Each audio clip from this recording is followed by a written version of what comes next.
श्री परमात्मने नमः। ॐ श्री परमात्मने नमः। श्रीमद्भगवद्गीता श्रीमद्भगवद्गीता अथ द्वितीयोऽध्यायः। अथ द्वितीयोऽध्यायः। संजय उवाच संजय उवाच तन्तथा कृपयाविष्टम् तन्तथा कृपयाविष्टम् अश्रुपूर्णाकुलेक्षणम् अश्रुपूर्णाकुलेक्षणम् विषीदन्तमिदं वाक्यम् विषीदन्तमिदं वाक्यम् उवाच मधुसूदनः। उवाच मधुसूदनः। श्रीभगवानुवाच श्रीभगवानुवाच कुतस्त्वाकश्मलमिदं कुतस्त्वाकश्मलमिदं विषमे समुपस्थितम् विषमे समुपस्थितम् अनार्यजुष्टमस्वर्ग्यम्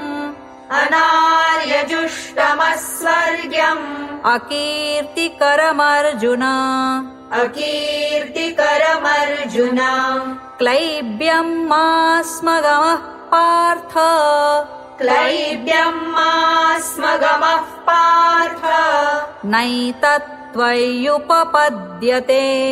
नैतत्त्वय्युपपद्यते क्षुद्रं हृदय दौर्बल्यम्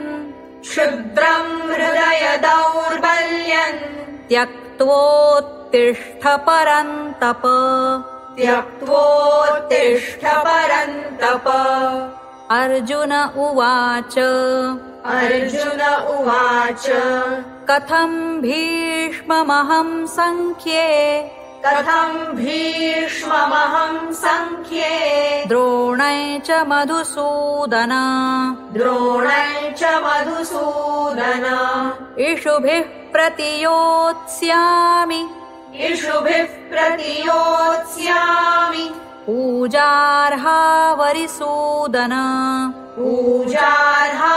वरिसूदन गुरून् हत्वा हि महानुभावान् गुरून् हत्वा हि महानुभावान् श्रेयो भोक्तुम् भैक्ष्यमपीह लोके श्रेयो भोक्तुम् भैक्ष्यमपीह लोके हत्वार्थकामांस्तु गुरूनिहैव हत्वार्थकामांस्तु गुरूनिहैव भुञ्जीय भोगान् रुधिरप्रदिग्धान् भुञ्जीय भोगान् रुधिरप्रदिग्धान् न चैतद्विद्मः कतरन्नो गरीयो न चैतद्विद्मः कतरन्नो गरीयो यद्वा जयेम यदि वा नो जयेयुः यद्वा जयेम यदि वा नो जयेयुः यानेव हत्वा न जिजीविषामस् यानेव हत्वा न जिजीविषामस् तेव स्थिताः प्रमुखे धार्तराष्ट्राः तेव स्थिताः प्रमुखे धार्तराष्ट्राः कार्पण्यदोषोपहतः स्वभावः कार्पण्यदोषोपहतः स्वभावः पृच्छामि त्वां धर्मसम्मूढचेताः पृच्छामि त्वां धर्मसम्मूढचेताः यच्छ्रेयस्यान्निश्चितं ब्रूहि तन्मे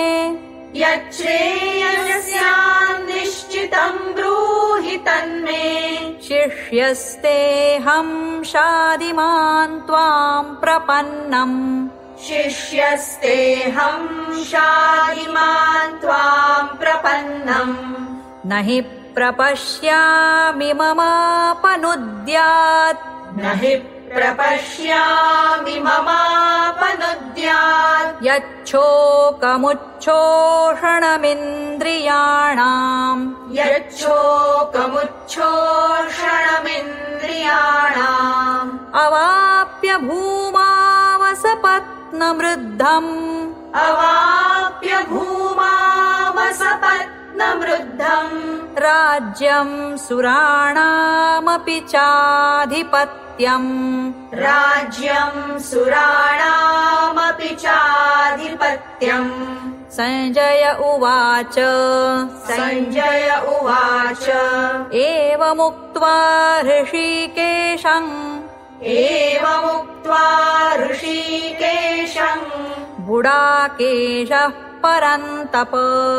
गुडाकेशः परन्तप न योत्स्य इति गोविन्दम् न योत्स्य इति गोविन्दम् उक्त्वा तूष्णीम् बभूवः उक्त्वा तूष्णीम् बभूवः तमुवाच ऋषिकेशः तमुवाच ऋषिकेशः प्रहसन्निव भारत प्रहसन्निव भारत सेनयोरुभयोर्मध्ये सेनयोरुभयोर्मध्ये विषीदन्तमिदं वचः विषीदन्तमिदं वचः श्रीभगवानुवाच श्रीभगवानुवाच अशोच्यानन्वशोचस्त्वम् अशोच्यानन्वशोचस्त्वम् प्रज्ञावादांश्च भाषसे प्रज्ञावादांश्च भाषसे गतासूनगतासूंश्च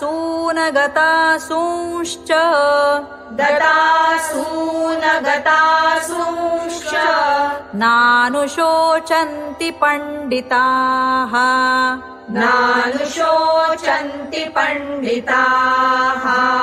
न त्वेवाहं जातु नासन् न त्वेवाहं जातु नासन् न त्वन्नेमे जनाधिपाः न त्वन्नेमे जनाधिपाः न चैव न भविष्यामस् न चैव न भविष्यामस् सर्वे वयमतः परम् सर्वे वयमतः परम् देहिनोऽस्मिन् यथा देहे देहिनोऽस्मिन् यथा देहे कौमारं यौवनं जरा कौमारं यौवनं जरा तथा देहान्तरप्राप्तिर् तथा देहान्तरप्राप्तिर् धीरस्तत्र न मुह्यति धीरस्तत्र न मुह्यति मात्रा स्पर्शास्तु कौन्तेय मात्रा स्पर्शास्तु कौन्तेय शीतोष्णसुखदुःखदाः शीतोष्णसुखदुःखदाः आगमापायिनो नित्यास् आगमापायिनो नित्यास् सांस्तितिक्षस्व भारत तांस्तितिक्षस्व भारत यं हि न व्यथयन्त्येते यं हि न व्यथयन्त्येते पुरुषं पुरुषर्षभ पुरुषं पुरुषर्षभ समदुःखसुखं धीरम् समदुःखसुखं धीरम् सोमृतत्वाय कल्पते सोमृतत्वाय कल्पते नासतो विद्यते भावो नासतो विद्यते भावो नाभावो विद्यते सतः नाभावो विद्यते सतः उभयोरपि दृष्टोऽन्तस् उभयोरपि दृष्टोऽन्तस् त्वनयोस्तत्त्वदर्शिभिः त्वनयोस्तत्त्वदर्शिभिः तत्त्वदर्शिभिः अविनाशि तु तद्विद्धि अविनाशि तु तद्विद्धि येन सर्वमिदं ततम् येन सर्वमिदं ततम् विनाशमव्ययस्यास्य विनाशमव्ययस्यास्य न कश्चित् कर्तुमर्हति न कश्चित् कर्तुमर्हति अन्तवन्त इमे देहा अन्तवन्त इमे देहा नित्यस्योक्ताः शरीरिणः नित्यस्योक्ताः शरीरिणः अनाशिनो प्रमेयस्य अनाशिनो प्रमेयस्य तस्माद्युध्यस्व भारत तस्माद्युध्यस्व भारत य एनौ वेत्ति हन्तारं य एनौ वेत्ति हन्तारं यश्चैनं मन्यते हतम् यश्चैनं मन्यते हतम् उभौ तौ न विजानीतो उभौ तौ न विजानीतो नायं हन्ति न हन्यते नायं हन्ति न हन्यते न जायते म्रियते वा कदाचिन् न जायते म्रियते वा कदाचिन् नायं भूत्वा भविता वा न भूयः नायं भूत्वा भविता वा न भूयः अजो नित्यः शाश्वतोऽयं पुराणो अजो नित्यः शाश्वतोऽयं पुराणो न हन्यते हन्यमाने शरीरे न हन्यते हन्यमाने शरीरे वेदाविनाशिनं नित्यं वेदा विनाशिनं नित्यं य एनमजमव्ययम् य एनमजमव्ययम् कथं स पुरुषः पार्थ कथं स पुरुषः पार्थ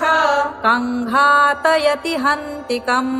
कङ्घातयति हन्तिकम् वासांसि जीर्णानि यथा विहाय वासांसि जीर्णानि यथा विहाय नवानि गृह्णाति नरोपराणि नवानि गृह्णाति नरोपराणि तथा शरीराणि विहाय जीर्णान् तथा शरीराणि विहाय जीर्णान् न्यन्यानि संयाति नवानि देहि न्यन्यानि संयाति नवानि देहि नैनै छिन्दन्ति शस्त्राणि नैनै छिन्दन्ति शस्त्राणि नैनं दहति पावकः नैनं दहति पावकः न चैनं क्लेदयन्त्यापो न चैनं क्लेदयन्त्यापो न शोषयति मारुतः न शोषयति मारुतः अच्छेद्योऽयमदाह्योऽयम् अच्छेद्योऽयमदाह्योऽयम् अक्लेद्यो शोष्य एव च अक्लेद्यो शोष्य एव च नित्यः सर्वगतस्थाणुर् नित्यः सर्वगतस्थाणुर् अचलोऽयं सनातनः अचलोऽयं सनातनः अव्यक्तोऽयमचिन्त्योऽयम् अव्यक्तोऽयमचिन्त्योऽयम् अविकार्योऽयमुच्यते अविकार्योऽयमुच्यते तस्मादेवं विदित्वैनन् तस्मादेवं विदित्वैनन् नानुशोचितुमर्हसि नानुशोचितुमर्हसि अथ चैनन्नित्यजातन् अथ चैनन्नित्यजातन् नित्यं वा मन्यसे मृतम् नित्यं वा मन्यसे मृतम् तथापि त्वं महाबाहो तथापि त्वं महाबाहो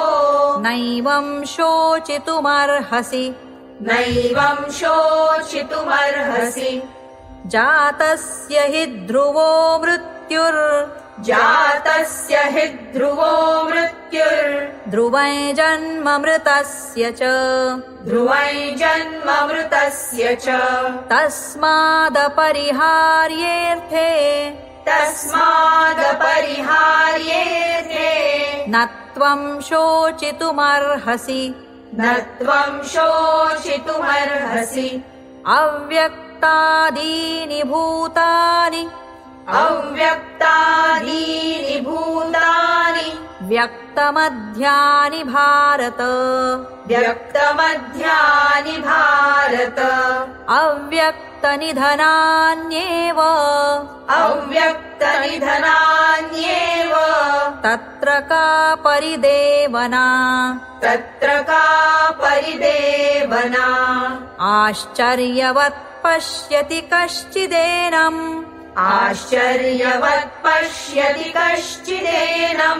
आश्चर्यवद्वदति तथैव चान्यः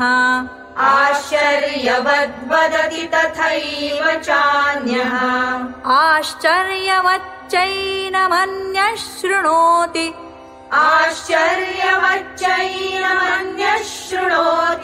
श्रुत्वाप्येनौ वेद न चैव कश्चित्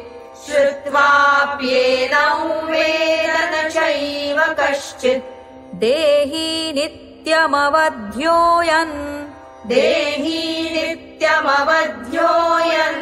देहे सर्वस्य भारत तस्मात् सर्वाणि भूतानि न त्वं शोचितुमर्हसि स्वधर्ममपि चावेक्ष्य न विकम्पितुमर्हसि धर्म्याद्धियुद्धात् श्रेयोऽन्यत्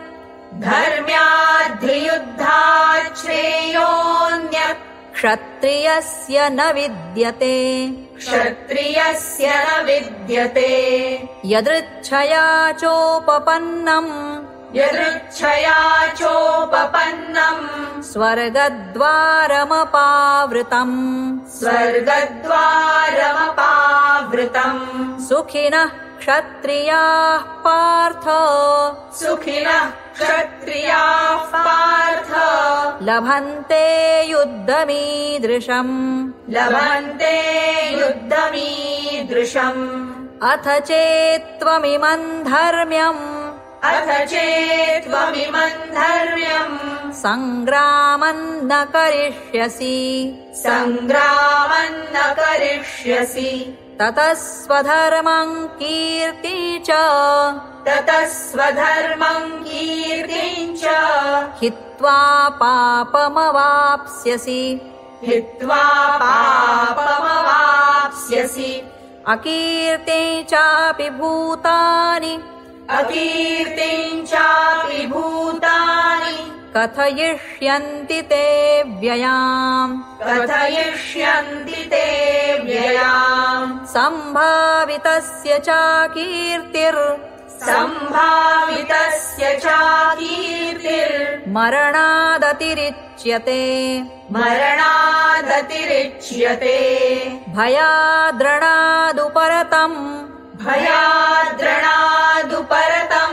मंस्यन्ते त्वाम् महारथाः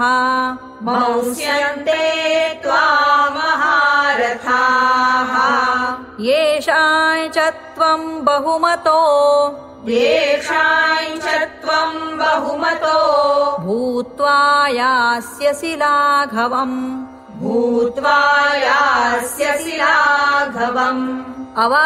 अवाच्यवादांश्च बहून्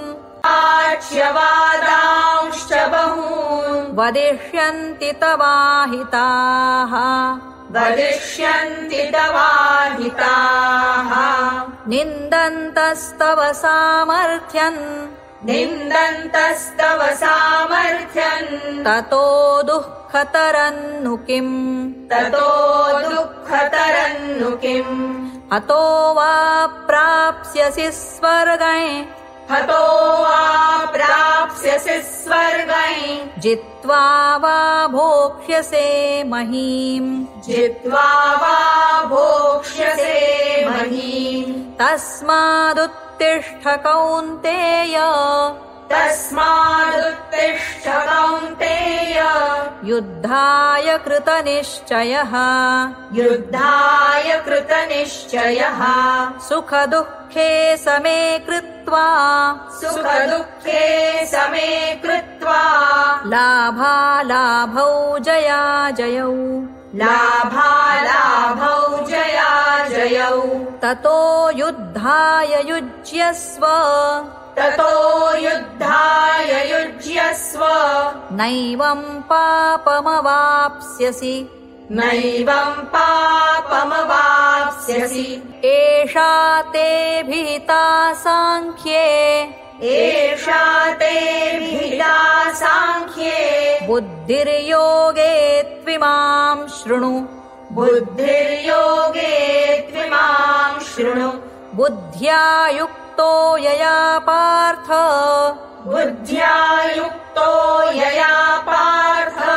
कर्मबन्धं प्रहास्यसि नेहाभिक्रमनाशोऽस्ति प्रत्यवायो न विद्यते स्वल्पमप्यस्य धर्मस्य त्रायते महतो भयात् व्यवसायात्मिका बुद्धिर् एकेह कुरु नन्दन बहुशाखा ह्यनन्ताश्च बुद्धयो व्यवसायिनाम् यामिमां पुष्पितां वाचम् प्रवदन्त्यविपश्चितः वेदवादरताः पार्थ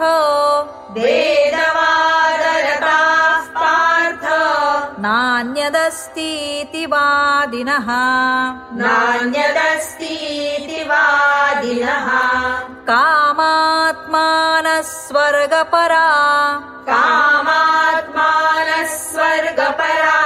जन्म कर्म फलप्रदाम् क्रियाविशेषबहुलाम्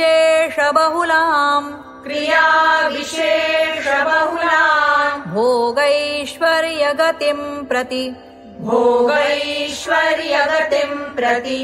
भोगैश्वर्यप्रसक्तानाम् तया परहृतचेतसाम् व्यवसायात्मिका बुद्धिः समाधौ न विधीयते त्रैगुण्यविषया वेदा निस्त्रैगुण्यो भवार्जुन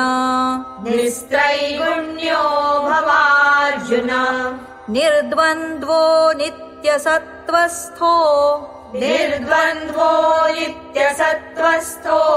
निर्योगक्षेम आत्मवान् यावानर्थ उदपाने सर्वतः सम्प्लुतोदके सर्वतः सम्प्लुतोदके तावान् सर्वेषु वेदेषु तावान् सर्वेषु वेदेषु ब्राह्मणस्य विजानतः ब्राह्मणस्य विजानतः कर्मण्येवाधिकारस्ते कर्मण्येवाधिकारस्ते मा फलेषु कदाचन मा फलेषु कदाचन मा कर्मफलहेतुर्भूर् मा कर्मफलहेतुर्भूर् मा ते सङ्गोऽस्त्वकर्मणि मा ते सङ्गोऽस्त्वकर्मणि योगस्थः कुरु कर्माणि